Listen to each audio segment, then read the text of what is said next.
Welcome to number 3 magazine, New York Fashion Week. I'm Simon Constable and I'm here with Nicole Potter, who is in fact Betty James, and you got to explain this It's a little confusing, I know. But so what happened was when I was coming up with a name for my company, I was kind of wanting it to be a name, but not my name personally, because that was what I was doing my artwork under. And so Betty and James are my mom's parents, so they're kind of where I really get my creative vibes and mojo from. So it was really just a kind of way to honor them and to come up with a name that meant something to me, but it also was very classic and very American sounding. And let's talk about your fashion work, which is in fact jewelry, and it's wearable jewelry.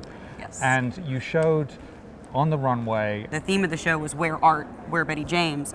The creative process is always strange because Yes. you never know quite where you're going to come out. Where do you get the first bit of it? I always go when I'm starting to design something, I look in my studio, there's just walls and walls of beads and chain and all sorts of items like that, and I just kind of look up and stare at it and wait for something to talk to me.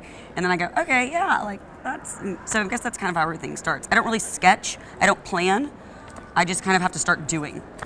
So one of the things that we've seen over the last decade and a half is that people stopped wearing watches, which was a jewelry piece. Does that give you more opportunity?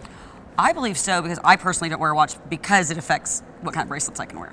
There was a period in time when men wore a lot more jewelry. Do you think that trend will come back and that you'll take advantage of that? I think it is coming back already in a lot of ways, and I don't technically design for men currently, but I do have a lot of men that buy my pieces. That's probably a very good sign, right? Yeah, so I think that's a good sign. I mean, I get asked quite a bit to design specifically for men. It's just, I think that's something that'll just later evolve in my line naturally. Well, it sounds like a great future for you no matter what happens. Thank you very much, Nicole Potter of Betty James, to make that very clear. I'm Simon Constable. That's it.